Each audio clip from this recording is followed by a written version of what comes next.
आज हम second chapter start करेंगे, वो है electric potential and capacitance. Electric potential and capacitance का पहला टॉपिक है change in electric potential energy. मतलब इलेक्ट्रिक पोटेंशियल एनर्जी में कब और कैसे चेंज आता है। अगर हम इस Q चार्ज को हम सोर्स चार्ज कहते हैं, जो आपको मैंने फर्स्ट चैप्टर में बताया है, जिस चार्ज के कारण फील्ड होता है उसको सोर्स चार्ज कहते हैं। Q0 को हम टेस्ट चार्ज कहते हैं। अगर हम इस टेस्ट चार्ज को A से B तक ले जाते हैं तो कुछ ना कुछ काम करना पड़ेगा। जितना काम करना पड़ेगा वो इन दोनों पॉइंट के इलेक्ट्रिक पोटेंशियल एनर्जी के डिफरेंस के बराबर होता है। कहने का अर्थ है कि इस Q0 चार्ज को अगर हम A से B तक ले गए तो A से B तक ले जाने में जो हमने काम किया वो काम इसमें एनर्जी के रूप में स्टोर हो जाएगा, उतना एनर्जी इसका बढ़ जाएगा। अगर यहां पर 10 जूल एनर्जी है और यहां से यहां तक ले जाने में 10 जूल और वर्क हुआ तो यहां एनर्जी 20 जूल हो जाएगी। मतलब इन दोनों पॉइंट की पोटेंशियल एनर्जी का जो डिफरेंस है वो वर्क डन के बराबर होगा। किसी भी टेस्ट चार्ज को एक पॉइंट से दूसरे पॉइंट तक ले जाने में जो आप वर्क करते हैं वो वर्क उसमें एनर्जी के रूप में स्टोर हो जाता है। वो वर्क उसमें एनर्जी के रूप में स्टोर हो जाता है और उसकी एनर्जी उतनी बढ़ जाती है। तो पोटेंशियल एनर्जी में जो चेंज आया, ये जो चेंज है electric change in electric potential energy,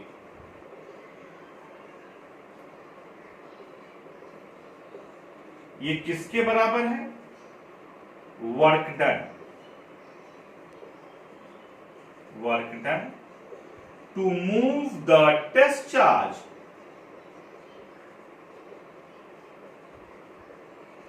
from A to B, A से B तक ले जाने में टेस्ट चार्ज को जो हमने वर्क किया वो चेंज इन पोटेंशियल एनर्जी के बराबर होता है। तो change in potential energy is equal to the amount of work done required to move the test charge from one point to another point. तो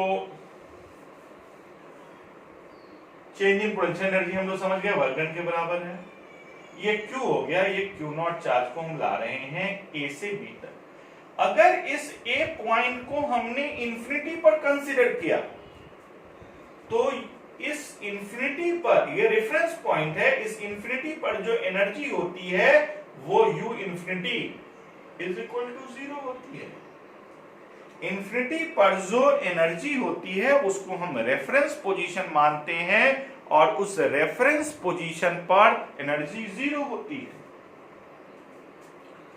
तो UB minus UA is equal to infinity to B, मतलब WA to B। UB minus UA किसके बराबर? U infinity के। तो work done infinity to B, infinity पर हमारे पास energy कितनी है? 0, रेफरेंस पोजीशन है। तो इंफिनिटी टू B, UB का वैल्यू कितना आ गया? Work done infinity to B।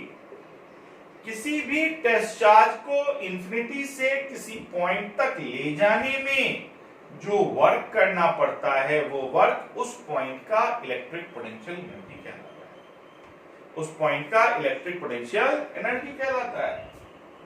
Electric potential energy is equal to the work done to move the test charge from infinity to present point, infinity to present point, किसी भी test charge को infinity से present point तक लाने में जो हमने work किया वो वर्क उसमें एनर्जी के रूप में स्टोर हो गया। तो electric potential energy is equal to the work done to move the test charge from infinity to present point. किसी भी पॉइंट का पोटेंशियल एनर्जी किसके बराबर? वर्क डन के बराबर। वर्क डन कहां से कहां तक? इंफिनिटी से प्रेजेंट पॉइंट तक। मतलब किसी टेस्ट चार्ज को आप इंफिनिटी से अगर प्रेजेंट पॉइंट तक ला रहे हो तो जो आपने वर्क किया वो उसमें एनर्जी के रूप में स्टोर हो गया, वो उसके इलेक्ट्रिक पोटेंशियल एनर्जी के बराबर हो गया। पोटेंशियल एनर्जी जो है वर्क के बराबर है तो इसका यूनिट भी क्या हो जाएगा? जूल। तो इलेक्ट्रिक पोटेंशियल एनर्जी का कोई डेफिनेशन पूछे तो आप क्या बोलोगे? किसी भी टेस्ट चार्ज को इंफिनिटी से प्रेजेंट पॉइंट तक लाने में जो वर्क करना पड़ता है वो वर्क उसमें एनर्जी के रूप में स्टोर हो जाता है, वो उसका इलेक्ट्रिक पोटेंशियल एनर्जी कहलाता है, वो उसका इलेक्ट्रिक पोटेंशियल एनर्जी कहलाता है। तो इलेक्ट्रिक पोटेंशियल एनर्जी का अब हम एक्सप्रेशन निकालते हैं, expression of electric potential energy.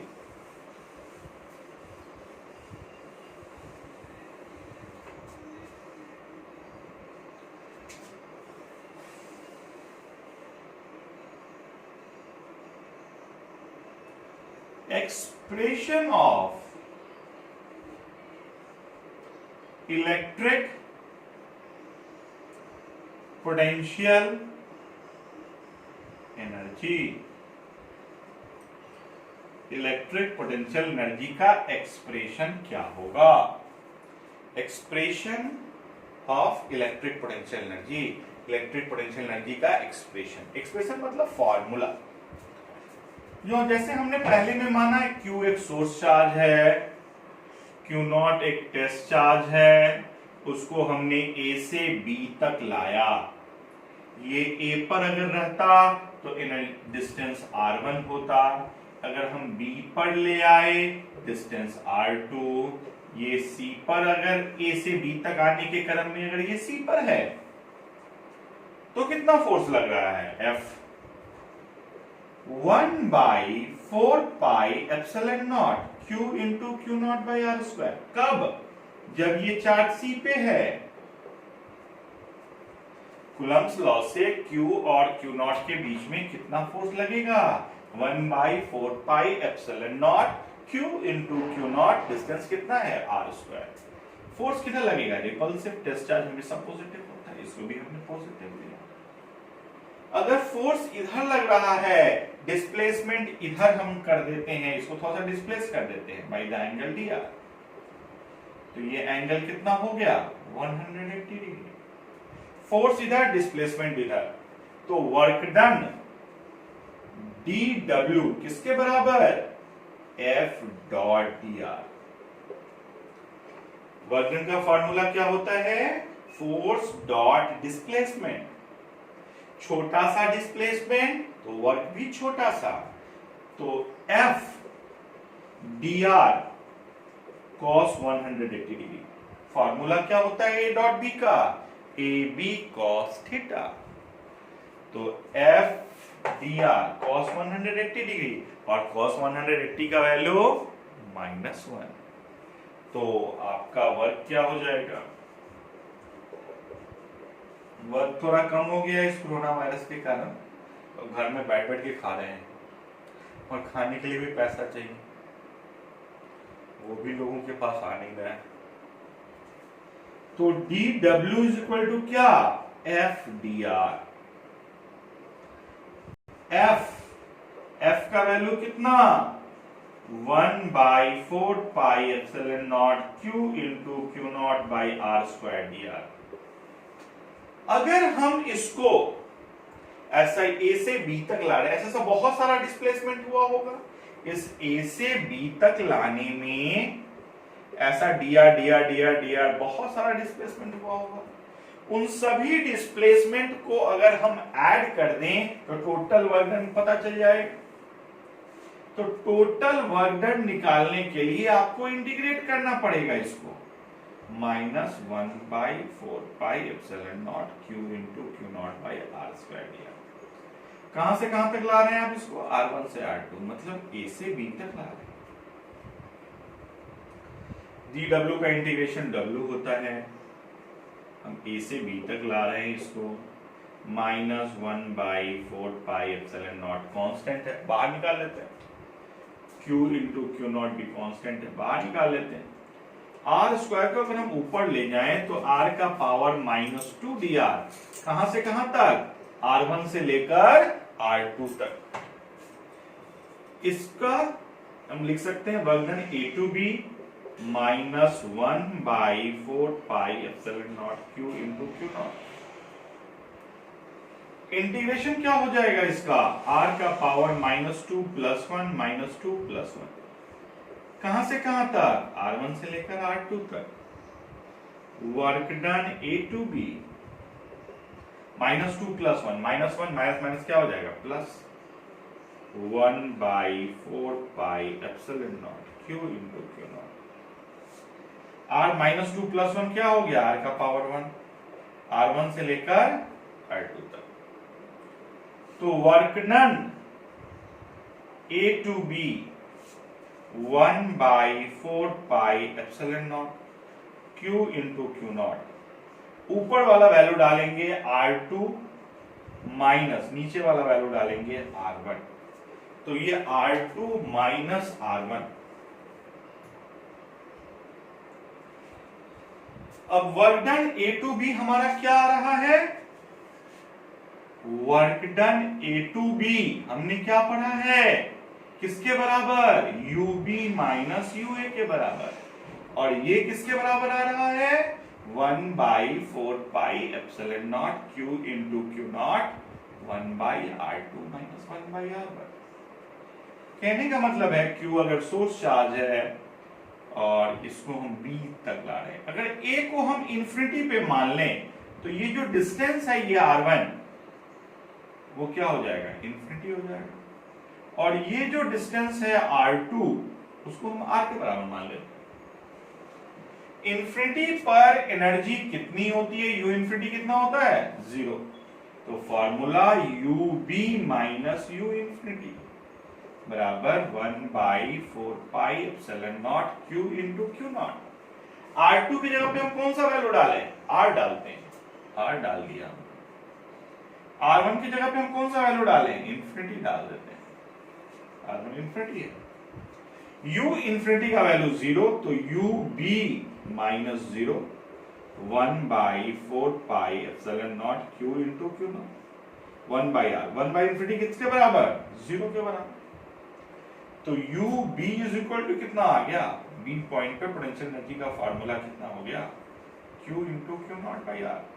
मतलब एक Q चार्ज है एक Q नॉट चार्ज है, दोनों के बीच का डिस्टेंस R है, तो पोटेंशियल एनर्जी का फार्मूला हो जाता है 1/4πε0 into Q not by R। दो चार्जेस के कारण पोटेंशियल एनर्जी का फार्मूला क्या होता है, 1/4πε0 Q into Q not by R। मतलब दो चार्जेस अगर R डिस्टेंस पे हों तो उनके पोटेंशियल एनर्जी का formula 1/4πε0 Q into Q not by R। ये इसका डेरिवेशन हो गया, फार्मूला ट्राई हो गया। आप इसको देखिएगा, डेरिवेशन जरूरी है।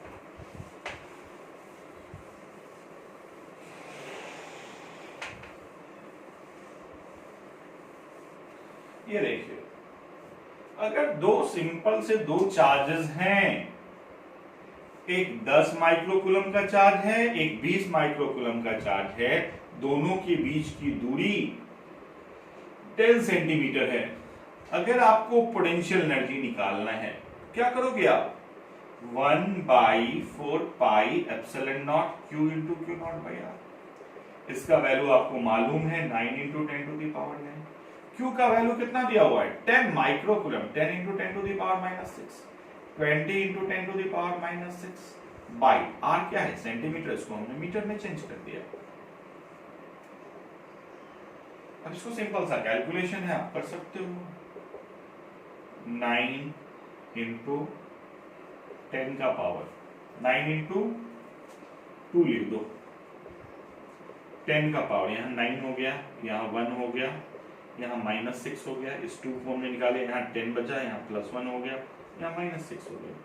18 इंटू 10 का पावर 9 + 1 10, 10 + 1 11, 11 में से 12 चला गया, -1, मतलब 18/10 का पावर 1 नीचे चला जाएगा, 18/10 1.8। अभी आपको बताया मैंने पोटेंशियल एनर्जी वाट के बराबर है, यूनिट क्या होगा इसका। तो आप इलेक्ट्रिक पोटेंशियल एनर्जी दो चार्जेस का सिंपल सा कैलकुलेशन करके निकाल सकते हैं। इसमें ये देखना है, अगर चार्ज पॉजिटिव है तो आप पॉजिटिव लोगे, चार्ज नेगेटिव है तो आप नेगेटिव लोगे। दोनों नेगेटिव है तो पोटेंशियल एनर्जी पॉजिटिव आएगा, दोनों पॉजिटिव है पोटेंशियल एनर्जी पॉजिटिव आएगा। अगर एक पॉजिटिव और एक नेगेटिव है तो पोटेंशियल एनर्जी हमेशा नेगेटिव आएगा।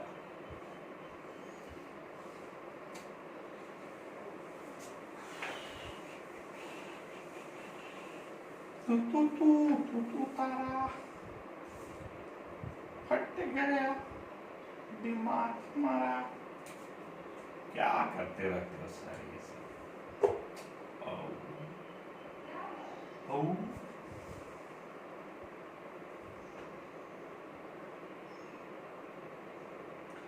अब हम निकालते हैं, अगर दो चार्जेस है तो हम निकाल सकते हैं, दो से ज्यादा चार्जेस है तो हम क्या करेंगे, दो से ज्यादा चार्जेस है कोई दूसरा फॉर्मूला लगेगा, सिंपल सा बात है। Electric potential energy due to multiple charges, अगर बहुत सारे चार्जेस हैं तो इलेक्ट्रिक पोटेंशियल एनर्जी का फॉर्मूला क्या होगा, electric potential energy due to multiple charges, बहुत सारे चार्जेस का इलेक्ट्रिक पोटेंशियल एनर्जी का फॉर्मूला सिंपल सा है कि अगर 3 चार्जेस हैं, एक Q1 है, एक Q2 है, एक Q3 है, तो कहता है कि जितना इसमें पेयर बन सके, जैसे Q1 का Q2 के साथ पेयर बनेगा, Q1 का Q3 के साथ बनेगा, Q2 का Q3 के साथ बनेगा, तो पोटेंशियल एनर्जी हर एक पेयर के कारण निकालिए, क्योंकि पोटेंशियल एनर्जी पेयर के कारण ही होती है। 1/4πε0 Q1 इंटू Q2, दोनों के बीच का डिस्टेंस कितना R12, 1/4πε0 Q1 into Q3, distance R13। यही है formula, 1/4π Q1 into Q2 by R। R की जगह पे हमने R12 ले लिया। तीसरा पेयर क्या बना, 1/4πε Q2 into Q4 by R24, sorry R23 ना, Q3 R23, मतलब जो डिस्टेंस हुआ ले लो उसको। मतलब जितने पेयर्स बने सबके कारण आप एनर्जी निकालकर उसको ऐड कर लो, वो टोटल पोटेंशियल एनर्जी के बराबर हो जाएगा। सिंपल सा बात है कि जितने निकले उसके निकालो और सबको ऐड कर लो, वो टोटल पोटेंशियल एनर्जी के बराबर हो गया। समझ गए आप? अगर ये सब 4 पेयर हो तो 4 चार्जेस हो तो क्या होगा, 4 पेयर बनेगा। सिंपली पूछता हूं तो ऐसे लोग बोलते हैं Q1 Q2 Q3 Q4, जी नहीं, पहला पेयर Q1 Q2 के साथ, दूसरा पेयर Q1 Q3 के साथ, तीसरा पेयर Q1 Q4 के साथ, चौथा पेयर Q2 Q3 के साथ, पांचवा पेयर Q2 Q4 के साथ, छठा पेयर Q3 Q4 के साथ। सब पेयर बन गए, अब इसमें नहीं लगता कोई पेयर बाकी। तो टोटल कितने पेयर बने यहाँ पे, 6 पेयर बने। तो पोटेंशियल एनर्जी कितनी हो जाएगी, 1/4πε0 सब में से कॉमन Q1 Q2, डिस्टेंस को आप R12 मान लो, Q1 Q3 distance R13 Q2 Q3 distance R23 Q2 Q4 distance R24 Q3 Q4 distance R34